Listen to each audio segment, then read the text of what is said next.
I'm Josh Gray, and this is the Stay Woke Podcast. You dig? Yo, it's your boy John Harmon. Make sure you check out the Stay Woke Podcast. Let's go! You're now tuned in to the hottest podcast in the world, the Stay Woke Podcast, right here on TheSonicBreakdown.com. Welcome back to another Stay Woke Podcast. This is D-Ray Brinson. And you know the Stay Woke Podcast is presented by TheSonicBreakdown.com. If you haven't read a review, check it out. We just have a new review up by Jason Terrell on Kendrick Lamar's album, Damn. We also have the podcast on our first impressions on Damn, so check that out as well. And this episode of the Stay Woke Podcast is sponsored by Concrete Flowering Clothing. The hip-hop legend Tupac Shakur once said, "You see, you wouldn't ask why the rose that grew from the concrete had damaged petals. On the contrary, we would all celebrate its tenacity. We would all love it, its will to reach the sun. Concrete Flowering Clothing. It's a great company that has hip-hop influences in its merchandise. So check them out. Their Instagram is Concrete Flowering Clothing. And their website, where you can purchase their merchandise, is concrete-flower.com. We got a guest in the building today, a rapper and artist. I want to say, I don't want to just classify him as a rapper because I think he's more than just that. He's a real artist from New Orleans, originally from New Orleans. We got Josh Gray in the building. What up? Thanks for having me, man. No problem. So let's get right into it, man. Where are you from? And just, I know you're from New Orleans and then you moved. Is that correct? Yeah, that's right, man. From New Orleans, Louisiana, 9th Ward to be exact.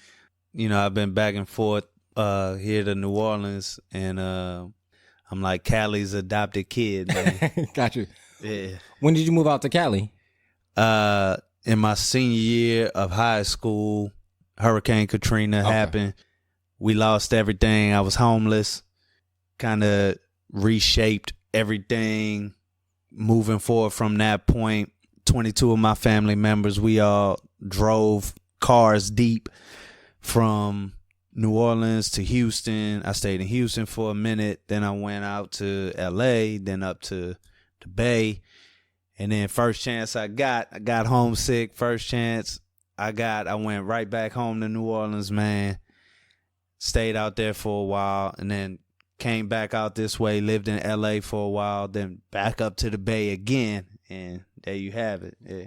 Hey, that's a lot of traveling, bro. That's a lot. Yeah, for sure, man. I went to 6 different colleges in 3 years. That's a lot of back and forth, bro. Yeah, man. Your karma's got a lot of miles on it, bro. Yeah. That's what's up, though. But I want to say, because I was at Morehouse, and we had a lot of people that transitioned from New Orleans to Atlanta because of Katrina. Mm-hmm. And I know for a lot of them, like you were saying, that it was a heavy and hard transition because, as we all know, it's been well documented, like the devastation that it caused. Right. And just like your life being wiped out in a second, like your possessions wiped out in a second, and you just got to rethink everything. Yeah. Like, I know that had to affect the music or your perspective on life, and eventually that's going to affect the music. Most definitely, man. I know, like, one thing it does for sure is it makes you not attached to any material things. So the fancy cars that we all aspire to have, yeah, I do want it. I'm not going to say I don't, but it doesn't have a hold over me like it once did, or the money, or the best job, or the, you know, anything material. It doesn't have a hold on me no more because I'm so used to being without it. Right? Yeah. The shoes on my feet, anything, man. Like, I'm used to not having that. So it's not a thing. But with that being said, you know, when you used to not having it and then you get it, you'll never lose it again because you know what it's like to not have it. Exactly. You know what I'm saying? That's very true. Yeah. Let's step back for a second. So you're from New Orleans, like you said, the 9th Ward. What about your parents? Are they from New Orleans as well, or? Oh, yeah. Parents from New Orleans, born and raised, man. Deep Southern roots. Okay. Do you have a lot of brothers and sisters? How many brothers and sisters do you have? Yeah, I got an older brother, younger sister. Okay. So you're the middle child. Okay. Yeah, I'm the crazy middle child. And what about your parents? What do they do, or what do they do? Are they... Both in education, man, and I think that's where I get like my balance from. Why I make the kind of music I make, and you know why my verses are filled with certain writing formats that, you know, some rappers just really don't go as deep into, like alliteration and things like that. Yeah. You know, more deep into the poetry, and because I really, you know, studied that kind of thing. And after listening to your album, Disconnected, I can definitely say that is the case in your music, that there is lyrical structure, there is storytelling in it. And in order to accomplish storytelling, you have to have a strong grasp of the English language, and how to, especially in song and in rap, is to formulate those lines in order to create the story, a beginning, middle, and end, and it makes sense and it be cohesive, especially if you're trying to make a cohesive project, which I think you did. We'll get into that a little bit later, but I want to kind of get into more of the background of how we got to this album. Besides your parents being in education, how do you think they influenced, or whether, let me rephrase that. Were your parents open and accepting of you trying to be a musician, trying to be an artist? That's a good question, man. Mom's was always super supportive. I could tell her, you know, I wanted to bag groceries the rest of my life, and she would be like, well, you're going to do it the best you can. You know what I'm saying? But my pops was the exact opposite. You know, he always just wanted so much more for me, and he's like, you know, he was more real to the scenarios of the music industry. He knew the politics and things like that, and he didn't want me to even have to deal with it or struggle with it. He's like, man, just finish school. You know what I'm saying? From what I'm hearing, and of course I don't know, but does it seem like your dad was at the point where he's like, you can be the most talented MC in the game that the world has ever seen. Right. But there's so many other factors that go into you getting to that point of it being popular and being monetarily successful in it. Is that more the lane that he was than necessarily that he didn't believe in your skills? That's exactly it. Because you know, when you a kid, man, you got all kind of pipe dreams. I wanted to play basketball. I was decent, but I wasn't big enough. You know what I'm saying? So, you know, rather than him tell me just give up on the dream, he just kind of broke it down to me. Yo, you know, how many kids want to be in the NBA? Look what you up against. You know what I'm saying? And that wasn't to say he told me not to do music. It was more so, you know, figure out what will set you apart from the next artist if you're really going to do this. Yeah, have a separation, having an understanding of that, you know, like you said, I'm not telling you not to do it, but you need to be aware of the complete picture, not just the side that you want to see, the good side. You need to see the whole side. Right. And determine if this is really something you want to do. Exactly. And I mean, that's a good dad, man. While we on the subject, man, Pops is a huge Outkast fan. Andre 3000, Big Boy, they could do no wrong for him. So he loved rap music. You know what I'm saying? And it was not a far-fetched idea that I could do it, but it was more, he knew the level in the bar was pretty high already. And he was like, you know, you can't be playing basketball and, you know, doing these 20 different things and saying you want to rap. Like, you really have to focus on the craft. Focused on it. You know what I'm saying? And I think where I am now, he believes, he sees it. And I mean, he's super supportive. You know what I'm saying? Oh, that's great. Yeah. And I mean, like I said, to me, it sounds like he's a good dad, just in the fact that it's not like he's, like you said, he's discouraging you. He's just giving you, he's giving you the truth. He's saying, right. Like, all right, if you want it, like I said, if you want to do it, you need to know the complete picture, because that's a downfall that a lot of youth, in essence, especially in the black community that we have, is we see the glitz and glamour, but they're not looking at the hard work they're putting in. They're looking at Kobe and like, oh, I want the money and the rings that he's getting, but at the end of the day, 2:00 in the morning, he's in the gym shooting 200 free throws, right? Shooting 200 shots, right? Getting his own rebounds, because he's trying to make it to that next point. Like, they don't see that side of it, and if you're not willing to put in that work, you're not gonna get there. Right? Exactly, man. I want to also go back in. When did you realize that you did start wanting to do music? Was it in high school, middle school? Were you always felt like you were musically inclined? Well, I mean, I went to a school where, I mean, the culture was just like rap, pretty much rap at any moment. Like, you know how, certain schools are like more placed around just the arts and things like that. My school was just a normal public school, but it just seemed like everyone in that school kind of had a thing for music. It's like, rap. And while we were on that subject, I went to the same high school as Ellen DeGeneres. Oh, wow. Wayne. That's Lil Wayne. Legend. Yeah. And Currency. Okay. So so that I went to the same high school as some prestigious people, man. Yeah. So we pumped out some big names, and just knowing that is just even more another reason, like, man, this is where I come from. It's no excuse. Let's there's get creative it. energy flowing through that school. It seems Right. like, just because, like you said, the number of people that came out through that, Right. It's not by coincidence.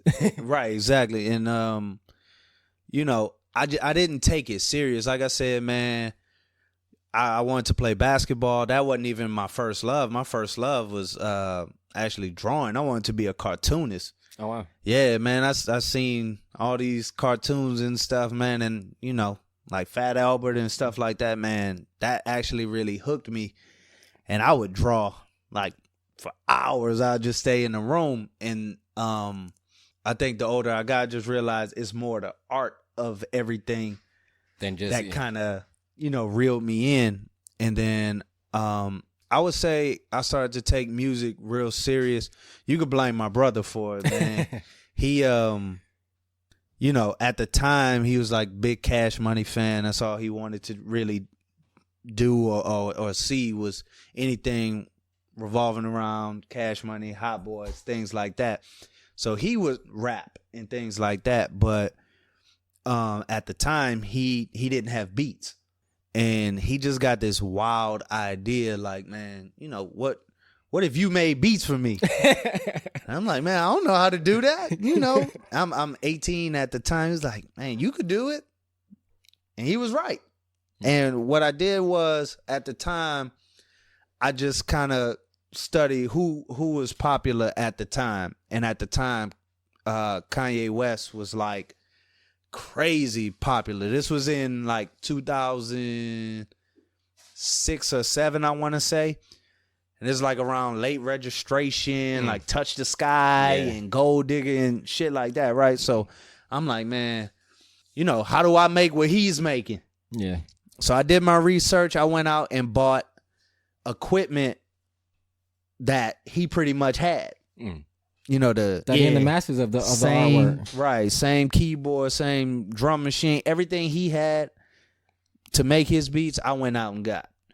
And it kind of started from there. I mean, first 2 years my beats was pretty whack, but you had to start somewhere. Practice makes perfect. Yeah, I just kept working at it, and once you make enough beats, it is to the point where, let me see what I would sound like on this. And then you start to dabble into it. And I would say by the time I was 22, 23, it was like nothing else I wanted to do, man. Like, that was it. I was hooked. It's like, the beats became like second nature. It was so easy to me after a while. I had to like really dive in more with the rap. And I mean, because my first couple raps, man, I would talk about shooting people and all kind of stuff. Like, if you know me as a person, man, I'm the most peaceful dude. I'm goofy, man. So, the stuff I was rapping about, it wasn't me, but it's what was popular. So, my brother was like, man, your beats are so original. It's so different. You should rap different too. And then I think from that point, it's like, okay, let me really dive into my life and my story, and I could kind of carve out my own lane. And I think I figured it out, and I've been doing it. Instead of copying a voice, you're creating your own voice. Right, exactly. Yeah. When you were talking about how you were, when you first started rapping, it reminded me of an interview that I saw with Kendrick. Okay. That he did with Apple Music when he first came out with Good Kid, Mad City. And he was saying that very similar to what you were saying. He's like, yeah, when I first started rapping, he's like, man, you don't know how many people I done killed. Like Right, yeah. in those verses. He's like, I killed maybe 1 million people. And he's like, in a verse.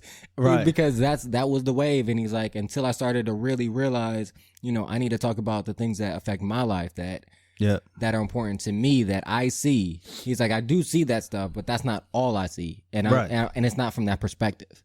Right. And so that just really resonated with me when you said that, is because I think, especially for youth, when that's how they start is that, like you said, that's what was selling, that's what's hot, that's what we see. So we try to emulate what's popular, what sells, until we can realize I can still do it well in my own right. I just think that's profound that you found that path as well. I want to go into the production aspect. First of all, you need to thank your brother, because him telling you to do producing, bruh. Scoob. So, Yeah. I'll thank him too, because like I said, the production on the album is really good, man. I really like it. The album itself is really good. Again, we're gonna get into that real deep later, so stay tuned, because we're gonna break that down. But with your brother trying to get in the same lane, how is that relationship now? Is he still rapping? Is he still trying to be in the music business or industry? Yeah, man, he's definitely pursuing it. I mean, I would say it, like I've been saying it for the past, 3-4 years. My brother's my favorite artist, man, and I'm super biased, but I don't care. You know what I mean? It's like, I know his growth, I know his talent, and for New Orleans in particular, when you're born there, you grow up there, it's not as many outlets as, say, a California. You know what I'm saying? Yeah. It's a lot less people. Don't get me wrong, in New Orleans, like, I think the appreciation for the music is there, and once you take off, people in New Orleans like Are supportive. They love you like no other, you know what I'm saying? And but I just felt like for both of us, myself and my brother, we both kind of started to reach like a wall, kind of, and we knew we needed to branch out and just reach more people. You know what I mean? Yeah. We knew New Orleans would respect that, and like that's kind of where we were with it. Like, let's get out and reach a different kind of audience too. And he's still doing it. I think he's probably my biggest support, and he wants to see me win. And it's kind of that game too. Like, if I can break that wall down, I could let more people in, and he's for sure the first person. You know what I mean? But he's so dope, he may not need me to break the wall down. Mm-hmm. He may break the wall down. Who knows? Yeah. You know what I mean? What is the age difference between you and your brother? My brother's 4 years older than me. Okay. Because the reason why I asked that is because when I was thinking is the conversation that you had with your dad about the music, I'm sure he had that same conversation with your brother. And so like that kind of already experience kind of, I would assume assisted in learning and understanding how to have that conversation with you about it. Just the difference with me and my brother, man, my brother's more like me. My head will be in the cloud, man. I'll drop everything in pursuit of a dream. My brother's more like, yeah, I see the dream, but we're going to get this money first, and then we'll try to make it happen. Whereas for me, I think my dad more saw, let me sit this kid down and talk to him before he does something crazy. And my brother was always more rational, like, yeah, I see this dream, but if the money's not right first, then, there's nothing to talk about. And he's just more of the hustler in that sense. And I'm just more of the artist, man. It's like, but I mean, at the same time, he puts me on to the business and things like that. But Compliment each other. Yeah, exactly. But Skoog is dope for sure. That's what's up. I do want to touch back on the fact that the connection or a pattern that I'm seeing based on just talking to you is that it seems like there was always an element of creativity in your life. If it was in drawing, and then you went to the music production to rapping, is that something that you felt like you noticed and that kind of being creative was always in you? Or is it something that you felt like you had to foster or that you might have always had it, but you didn't really understand the potential until later. Yeah, man. I mean, in some ways, you can say I still don't quite understand it. And I mean, I think that even comes with like LeBron James. I'm sure sometimes he surprises himself. Yeah. You know what I mean? It's just God given. You know what I mean? I think everybody's born with the talent. It's on you whether you pursue it or not. And, you know, society at times can lead you in different directions and make you think that you should be doing something different from what you were blessed with. And like I said, I mean, basketball was never my gift. You know what I'm saying? Something that you like, though. I just liked it. You know what I mean? I still like it. Yeah. But, you know, I had to snap out of that pretty quick and realize, you know, your talent is elsewhere. You good at other things. You know what I'm saying? Yeah. What were some of your musical influences, you know, growing up? Like, what was the music that your parents were playing? What was because you mentioned Outkast for your dad. What about some of the other musical influences that your family was playing, and then that transitioned into you know, gravitating and picking up yourself? So that's I mean, that's a mini story in itself, man. So Pops was heavy on Outkast, like I said. My mom would listen to like Janet Jackson, Boys to Men, you know, real deep R&B and soul. You know what I'm saying? I can hear. I'm gonna just say quickly. I can definitely in this album, like if you look through my notes that I have for this album, Yeah. I can definitely hear those influences. I literally wrote down. I hear Outkast influence on one of the tracks specifically. Wow. I can't think of the name of the album right now. Playlist of Cadillac Music. Like Wow. that. Like I heard essence of that, and I was like, damn, I hear some Outkast. I was like, he said he's from New Orleans. It is close to Atlanta, but I made that connection without no prior. Like, so that's why when you said it, like instantly, I was like, damn, okay. I was like, I can definitely. Man, you know, when you growing up, you don't really have that option in the car. You Yep, touch you the gotta take radio, you get killed, man. Yep, you got to take whatever they play. You know what I'm saying? Whatever your mom plays in the car, you better learn to love it. Because if you touch the radio, you know, you might lose a hand. That's right. So, I mean, Especially if it's they jam. So Right. And I mean, she would even go as far as Luther Vandross and stuff like that. And I mean, I just learned to like it. But when I got old enough to dig into, you know, what I wanted to hear, you know, I swayed more to, of course, the more aggressive hip hop. And then when I started to produce, I started to collect vinyl records. And man, I had a crazy record collection. Like the records would be stacked to the ceiling. You could barely move in my room, man. And I would buy soul, jazz, rock, you know, anything I could make a beat from. Yeah, because there's almost an element. No, there is an element in all those genres that you can find that you can put into hip hop. It's just about knowing when and where to pick it and and place it. So, I mean, to me, that speaks to your production skills, is because to me, a real producer will do that. Will, even if they're not going to use the record, they'll listen to it at least for a minute and say, okay, there's nothing on here I can find. And then later on, there might be something that they can find that for. Right. And a lot of times it's reference material.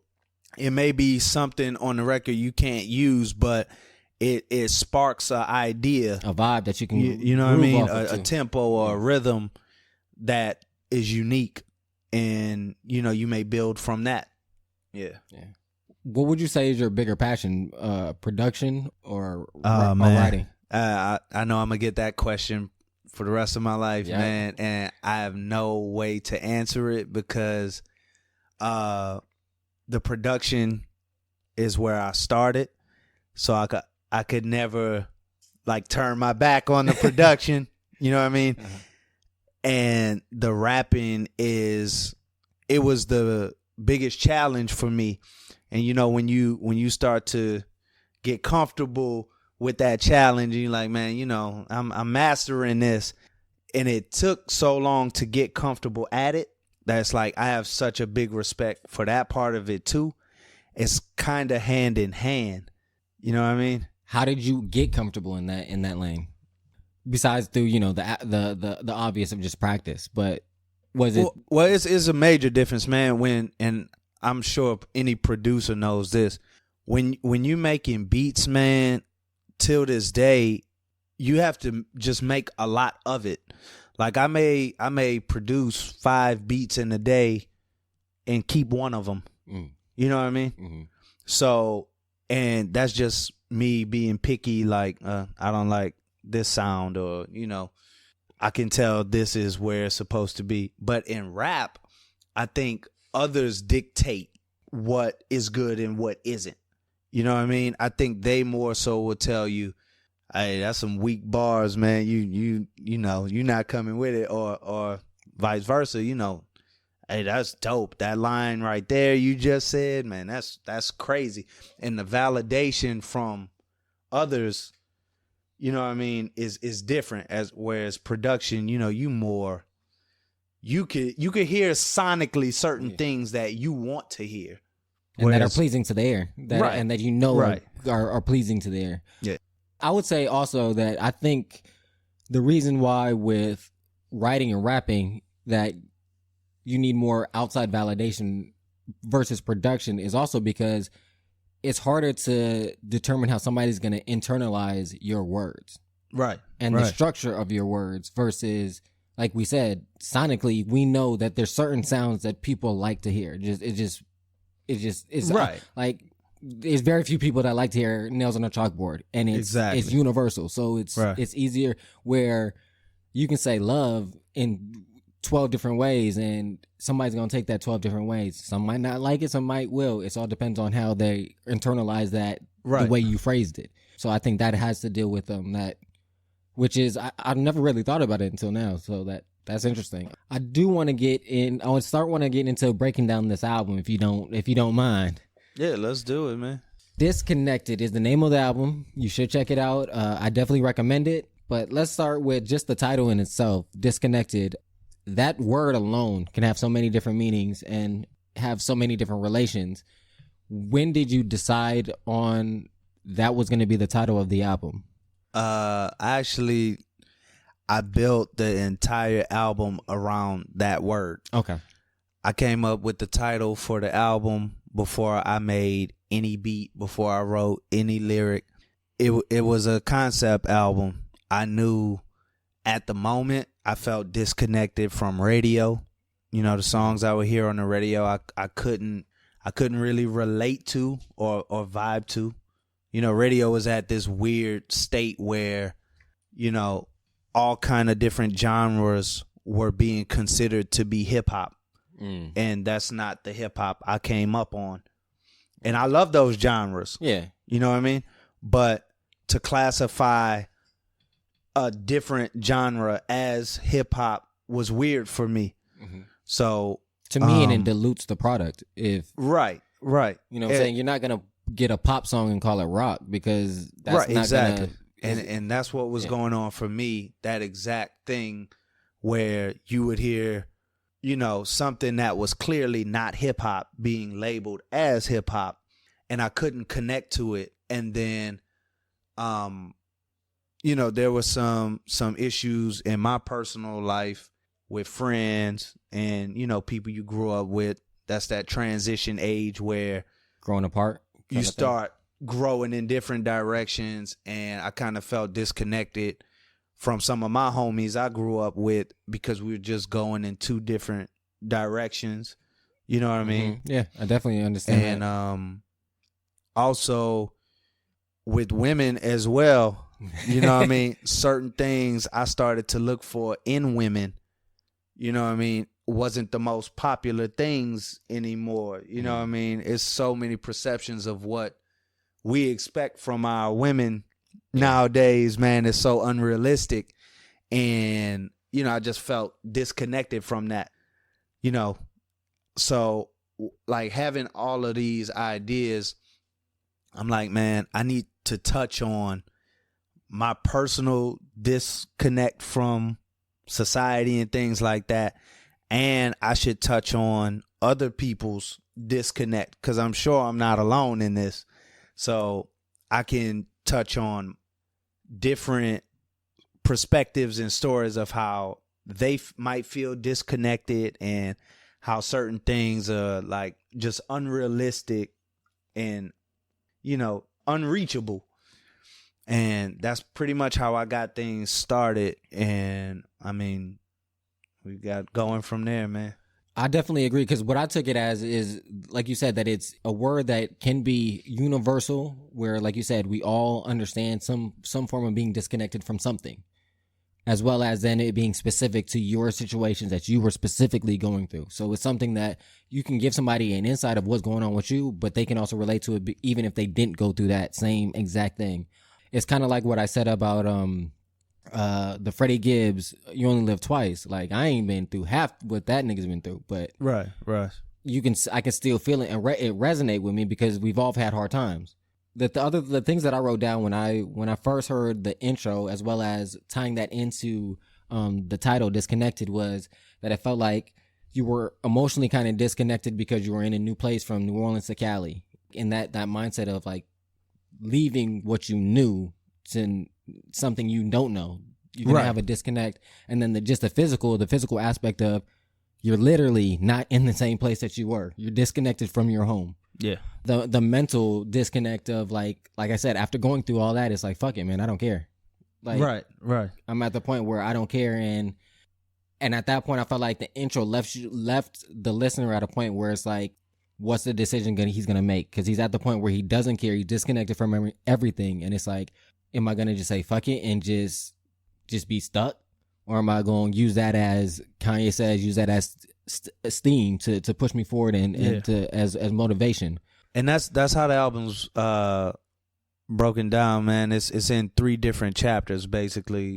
Like the first part of it is that transition from everything I know and grew up on to, the West Coast. And like I said, I feel like I'm Cali's adopted kid, man, because they just embraced me.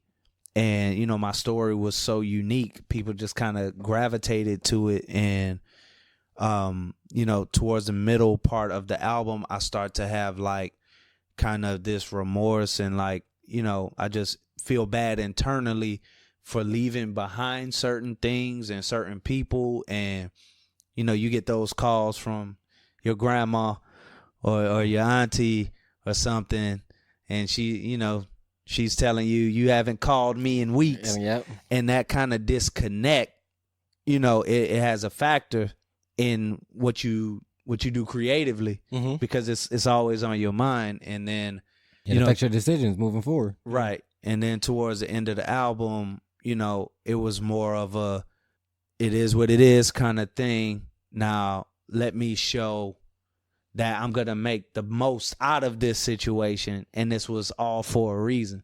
I've listened to it, I'd say maybe 2 or 3 times. So with albums, it takes time to really understand the nuances of it. But I did understand that it is a complete story. It is a conceptual album of, like you said, that realization, and then coming to a resolution of that understanding of that disconnect. And I did feel, especially towards the end, that it was more motivational. It did, from the production to the lyrics was, I might have the disconnect, but instead of, like I said, that fork in the road of, am I just going to just like, wallow in this disconnect, or I'm going to be motivated and move forward? It was you saying, no, fuck it, I'm going to move forward and I'm going to make it, because I'm going to make it worth the stuff that I did sacrifice, the things that I am disconnected from. I'm going to make that work. So that's the way that I internalized it. I do want to say on Guess Who that you addressed the comparisons of J. Cole and before Chris Brown. Right. I did want to ask you, how do you think that has affected your career and your growth? Do you think it's helped, hurt, or a mixture of the both? The Chris Brown thing, it was at the time where he was kind of just coming onto the scene and getting popular, and I would get it all the time. You know what I mean? You know how they think all us light-skinned dudes look alike, man. There was a guy at our college, me and brother to the left's in the studio, by the way. But we had a guy in our college that we called Chris Brown because he's light-skinned and he looks like... Right. So it was just more one of those deals. I mean, I didn't take it no kind of way. Dude is crazy talented. So, I mean, it wasn't a bad thing. But then J. Cole came onto the scene, and I just remember him having such a like gradual impact where I knew he would be dope, and certain people kind of like didn't get it at first, and then now they get it. Yeah. But it was more so the fact that, you know, we have similar features, I guess, but then we both rap, and then we're both saying something of substance, so it's easy to make that comparison. But the question I get most, man, is, you know, are you bothered by that? And I'm not, because I mean, I look at it like it's a big brother kind of thing, man. Like, this dude paved the way for me to even have this kind of lane. You know what I mean? Yeah. Certain things he had to fight, I won't have to now. Yeah. Exactly. You know what I'm saying? I would say in that track particular, I don't know, maybe if you did this on purpose or if it was just happenstances, the chorus, the way that you're flowing on the chorus gives a Friday Night Lights kind of J. Cole. It sounds like something I would have heard on there. Oh wow, that's a compliment, man. Like that's how I heard it. I was like, I don't know, especially before that you had that line about that, and I was like, wow. I was like, maybe he did that on purpose to kind of like play at that already comparison that's already being put out there. You know what I'm saying? Right. Well, I mean, one thing I think just in general, people have to be honest about like the artists who influenced them. You know what I mean? There was a time where it was cool to be influenced by Tupac. It was cool to be influenced by Big. Yeah. You know what I mean? And we've gotten away from that where it's like, oh, nah, man, this dude didn't influence me. Oh, nah, this is all me. You know what I'm saying? But, you know, I'm not one of those dudes. I draw inspiration from anybody who's really on their game. That's what successful You know people what I'm do. saying? I draw influence from anybody who's a master of their craft. And I mean, J. Cole's for sure a master of his craft. All successful people will tell you, in order to be successful, you'll be a filter. And filters take in everything. They'll take in everything, but they only keep the shit that matters. The only shit that's good. And so that to me bothers me too, is when artists say like stuff like that, is like it's not a bad thing to say you were influenced by something. Right, That's, exactly. J. Cole even mentioned that on For Your Eyes Only on the documentary for that, saying that he had a hard time getting samples cleared, and he's like, you know, I want, you know, when it's all said and done, I want my music for whoever, if they want to use it, because that's what is music there for, to be shared and to be built upon. Right, and that, I mean, that's where sampling originated from. It was to recycle the best pieces of the culture. It's, you know, it's an art form. And I mean, it's the same thing with rap, man. There's no rapper who has no influences. Yeah. You know what I mean? If there was, you wouldn't do it. You wouldn't be a rapper. Some rapper influenced you to want to rap. Just that simple. Like, you can't be what you can't see. Right. It's that simple. You can't be what you can't see. And if you don't see a rapper or you're not influenced by one, you can't be one. So I just wanted to, because I did notice that the track Attention is where I felt like that's when you were really making that decision. And maybe I did see that 3-part. I just didn't break it down in my head that it was 3 parts, because it felt like, yeah, like you said, the first 3 tracks was basically coming to that understanding of that disconnect. And then it felt like at track 4, that's where you're at that fork of the road of, damn, I got to make a decision. What was the idea behind Attention? So it was kind of two different lanes. It was the one where, like you said, it's kind of that fork in the road thing where you had to make a decision, but it was also kind of that, you know, I need more attention on me. You know what I mean? I think what I'm doing is dope, and if you're not paying attention, you need to be. You know what I mean? And I think like the hook I wrote for that song is like exactly that.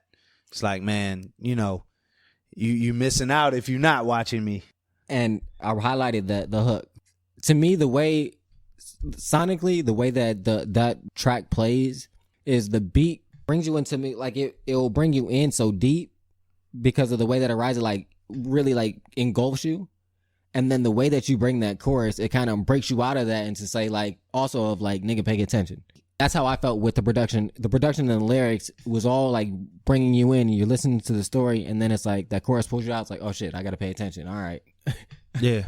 Even though I'm paying attention to the words already, it's like, oh shit. It juxtaposes against the production well enough that it's just another jolt to like really get you back focused again, even if you were lost, like just zoned in on the production. And that's more so for the the climate we in now. Not as many people are that hung up on lyrics, so it's kind of pay attention, man. I'm giving you something here. I'm giving you some food for thought. Did you do all the production for this entire album, or did you? Yes, I did. I did all the production with my production partner, Bars Makes Bangers. All right. If you don't know him, check him out. Dude is crazy talented. He was my right hand. Yeah, he actually just won a Grammy. We just found out today, which is crazy. Oh, that's just crazy. That's what's up. Dude is crazy talented. And when I first met him, my manager Chris, he is like, man, you need to get to work with this dude ASAP. And when I met him, I initially thought, okay, he would mix a couple of my records and that would be it. But no, dude is dope. And we went in, and I mean, I'll come with an idea or half a beat finish, and I'll be like, you hear something on this, anything you want to add or anything. Sometimes we'll just build from scratch together, and dude is dope. And what he allowed for me to do is spend that extra time on writing the music. And whereas if I would have had to do like the entire production by myself, man, there's certain things I wouldn't have been able to spend time on lyrically. And I'm super thankful that he collabed on this project with me. Like I said, the production on here is nice, is well diverse. It does give you a range of emotions. There's tracks that are more introspective. There's tracks that are more uplifting, something that like you can play in the summer, like a uplifting party motivation, to just more really like think. So I really like the production. I wanted to go to number 5, the number 5 on the track, Faded. Yeah, that to me, that song in particular, man, is the most misleading song. Yes. You know what I mean? It's the most misleading song, and people take it as, this is the party record. This is the one. He sold out. He went straight for a club record. And I try to encourage people to listen again. Go back, listen again. Yeah. Because it's deeper than what you think. No, I definitely picked well, first I want to go on the production side of Faded. There's a sound in there that it feels like it's I don't know if it's a sample or not, but it feels like a sample from an R&B song. Like it has yeah, it's actually a Aaliyah sample. Damn it. I was so close because I was in the room and it's not Escape, it's not SWV. I was like, I can hear it because on my music I got so much music. All right, I was playing track. I was like, nah, it ain't that shit. Next. And I just kept on going. I was like, I know it, I can hear it, but I couldn't put my fucking finger on it. Yeah, and man. Because it's so soft and it's so elegant the way that it's in there, but then you have the bass that's hitting so hard against it that kind of it gives it a more even heavier feel already to me. And then the other feel that I got from it after the beat completely builds, it kind of feels like a Tupac I Get Around, that kind of, wow, that's a huge, I'm saying, that kind of bounce right there. Yeah. But then the content is exactly like you said, it's not what you think you're going to hear, but the way that you choose to flow over it, it makes it more elegant. It makes it more softer. But what you're saying is hard shit. It's more not hard as in like I'm gonna kill you, but like hard as in like this is some real introspective, because thought-provoking ideas that we've all been there, man, at the barbecue or the backyard kick it, and the girl shows up that you got a thing for, or you interested in, and everything you believe in goes out the window to get that attention from that girl. And I just kind of dive into that piece of it, like, what happens when you do drink too much and you try to make some moves, man. And it's not your typical party record because it is a story and it is more so like based on real life. Yeah. And it's not talking about things I don't have. You know what I mean? Yeah. Which a lot of these club records are built on. It's just real. It's real, and we've all been there. That's why people can relate. Yeah. And this is the track where that's why I said I felt like I heard that Southern Playlist of Cadillac Music influence in your flow. Oh, nice. Another huge compliment, man. Because- Tupac, Outkast, keep them coming. Because like that's why I said like the production had that Tupac bounce, and in this one I heard your accent more than I heard in other tracks. So that's why, and it was that storytelling that you get from Outkast. That's the thing that I love about hip hop. That's what I gravitated to. That was the first thing that I gravitated to was the lyrics. Hey, that's good company, man. I'm grateful to be in that category with them dudes, man. What are some of your favorite tracks off this album? I mean, it's also near and dear to me, and I mean, whenever I'm asked that question, man, it's not so much just one track that stands out to me, whereas like they all feel like one big track because it's all connected. It's all a connected story. No track would survive without the other, and they do build off of each other. Right. And it does fit the flow. I do want to note that as well, is that I like the construction of it. Because even in those 3 parts, I feel like other musicians could have arranged it, even within, let's say, the first three tracks. Could have put the 3rd track as number 2. And it still would have worked, but I don't think it would have worked Not as the well. same, right. Yeah, I don't think the flow of the story would have went as well. It still would have made sense, but Right. I don't think it would have blended together as well. And that is another thing I forgot to mention in the beginning. I like how the intro, the production blended into the 2nd track, and then Right. you sped it up, it felt like, I think. Yeah. There's some elements from the intro in the 2nd record. Yeah, I think it was like the strings, I believe. Or was it? Yeah, and keys. It was purposely done to kind of, just ease you into it. But if I had to pick one song that really is just like it sums up the record, it would have to be the outro. That one just I kind of laid out, in case you missed something, let me Here's catch a you recap, up. yeah. And here's a recap of everything you just missed. And in this climate, we want everything like fast right away. So if you wanted to get to know Josh Gray in 3 minutes, then I would say reference that song and you'll get a decent idea about me. Okay. Yeah, and what I said about that one is, or what I wrote down was that there's definitely a soulfulness that's felt through the production.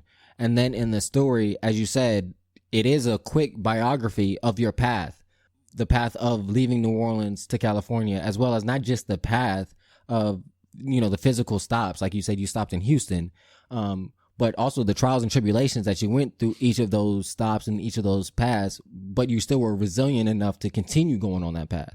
Which is, I think, is a key component that I think especially younger generations need to hear. They always need, I feel like they need to have that element of hope, because without hope, what's the point of doing it? You know what I'm saying? If you're hopeless, you have nothing to fight for, to live for, to better yourself. But that element of hope is because you always felt, or at least what I got through it is that you always felt like, even with all this shit going on, I still believe I can do it. I still believe I can make it, and I'm gonna put in the work. And it's not, and that's the other aspect that's also important that people need to hear, is that you were talking about that you put in the work. I forgot what track it is, but you're saying like basically, I'm not calling y'all, or I'm not going out with y'all. I'm not doing this. I'm not doing that, because I'm here putting in work.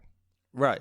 And I mean, it's nothing against y'all, but I gotta focus. Yeah, that's like the Kobe reference you made, man. Kobe wouldn't be Kobe if he's not in the gym at 2 a.m. Yeah. And it's like, when you ask me, hey, what's going on, man? What you been up to today? I've been making beats, man. That's it. And I think if you stay in that rhythm and routine, and, if you truly love it, it's not even work to you. It's what you want to do anyway. Some people's, they might be on Netflix or, or on, a video game or something. You know what I mean? And all those things is cool. Nothing wrong with them. It's just my time for me personally. It's again better. It's just better spent doing this. Yeah. I do want to say I did really like the piano chord, the progression in that track. I thought it was really on point. The quick story, that last track, I think really embodies the album as a whole, like you said, and I also think it highlights your storytelling ability. Listening to the album as a whole, it showed that you really were focused on this album. You really, like you said, you had a concept, you knew what you wanted to do, and I felt like you executed it.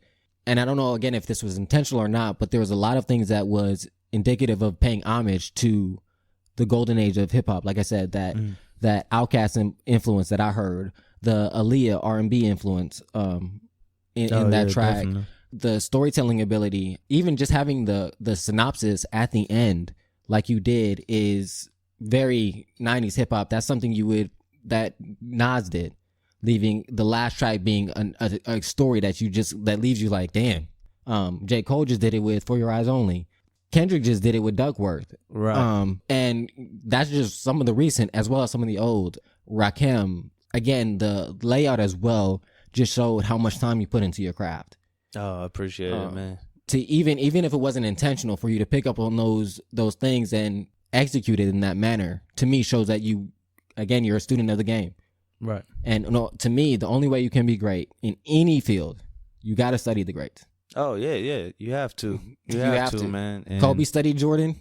Right. Jordan studied Kareem. So, right. That's something that I take. This is your first complete album, correct? Yeah, this, like I said, man, I got some past bodies of work, but that kind of thing is just more so you're learning and it's lyrical exercise, it's practice, it's like you getting shots up in the gym.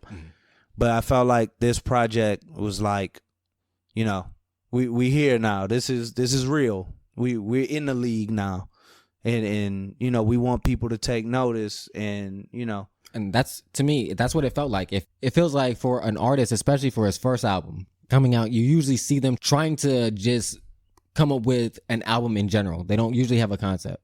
Right. There's very few ones, and the ones that do, we praise them for it because we understand how hard a concept album is. It's a lot of hard work. And the fact that you did it and you executed it just shows, again, like I said, the time and the effort that you put into it, that you wanted to come out with a quality project, not just throw out some stuff. Right, man. And, the process itself is one thing.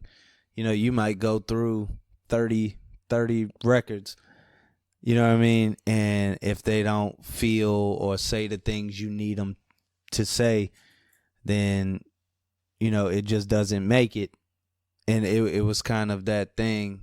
I would say it took, hold on, Chris, I would say over 9 months solid, where we got serious about it and we're like, we really gonna put this together and do it.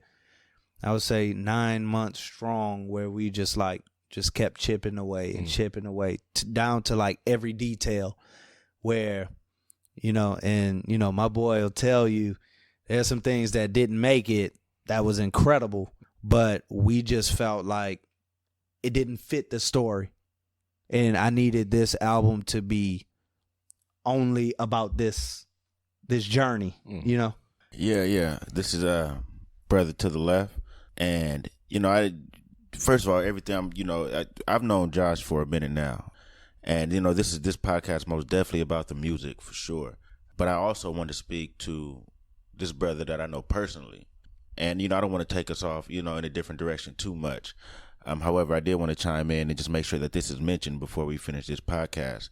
That when you talk about character, when you talk about the character of this brother, he has that type of character that, they don't make anymore.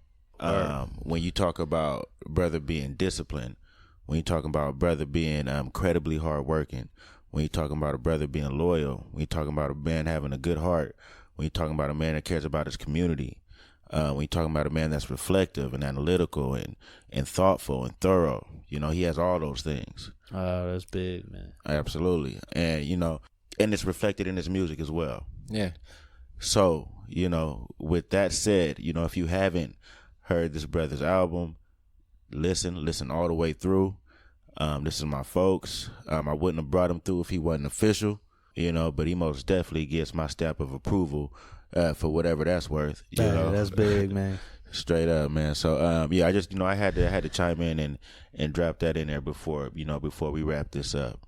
I wanted to add, since our brother to the left brought that up, is there is notes of everything he just mentioned in this album as well. There's notes of social awareness. Right. That's why we got him on the Stay Woke podcast, because he's an awoke brother. He understands what's going on and he's speaking about it, but he also understands that's not the end all be all to what's going on in people's lives. We're multifaceted. We're complex beings. Right. That's one aspect of the problems that we have. We also have just human problems, just normal that everybody faces, not just a specific race, culture, or any demographic, So I felt like that's another aspect of this album as well. That's why it's really, this album, it can be absorbed by so many because of the concepts and the themes of it is relatable to everybody. Like I said, it's one of those albums that even if you haven't been through those transition phases that you've been through, you understand having to adapt to a new situation. We've all understand that. Right. So it's something that we can all relate to. And I think it was a well done, well thought out project that, again, people can relate to. Appreciate it, man. I do want to say I seen the brother Chance the Rapper sell out arenas with no major label deal. It's possible. And the brother is an inspiration. And, with that being said, I feel like, nothing's going to stop this momentum we have right now. We're going to continue to push and do, our thing and stay in creative control of our music the way we want to. Not saying we're not open ears to offers or anything, but I just really like what Chance is doing right now as far as he's in control. Mm-hmm. And he's making what resonates with his soul. Yeah. And I think that's why he's going to have longevity. And that's why I'm doing it. I don't want to be in this for a year or two. You know what I mean? I want to be in this 10 plus. It's also important to kind of have that business mindset going in and, knowing what you want for yourself and your team. Yeah. And, not being easily swayed by dollar signs either. Mm-hmm. You know what I mean? Finding that right situation that's comfortable. That balance. For you. Right. So, yeah, man, with that being said, I'm going to post up show dates soon. We're going to get out on the road and start really blessing these crowds with this music, man. And like I said, the album isn't even released yet, which is dope because we feel like when we release it, we need the right rollout. We need enough ears on it. So what I've been doing is pretty much playing it for small audiences before I release it to just see how it impacts them and how they take it. But we're going to release it really soon. And when we do, I hope it we definitely strikes like lightning, man. We definitely gonna put all the information up, man. Like I said, when it comes out, definitely check it. Remember that you heard a sneak peek about it here. We won't give you all the details of the album, but I felt like we gave you a nice glimpse into it. For sure. Definitely a good glimpse into it. Like I said, I've only heard it a couple of times, and like I said, I've parsed out a lot of information from it, a lot of ideas, and I know with more listens and more time that I'll dive even deeper and make even more nuances and connections that you can't, with time. You have to build that with time. Right, and that's with good music, man. High replayability, man. Right, you go back and you listen again, and certain things you'll find that you might have missed the first time. Yeah, you might be in a different mood, so it hits you differently, and then you're like, oh, okay, I could take this from this as well, versus where you were in a different mindset, like, and you just took one aspect of it. Now you're taking in a whole nother aspect of it, and that's what we love about music, man. Oh yeah, for sure, man.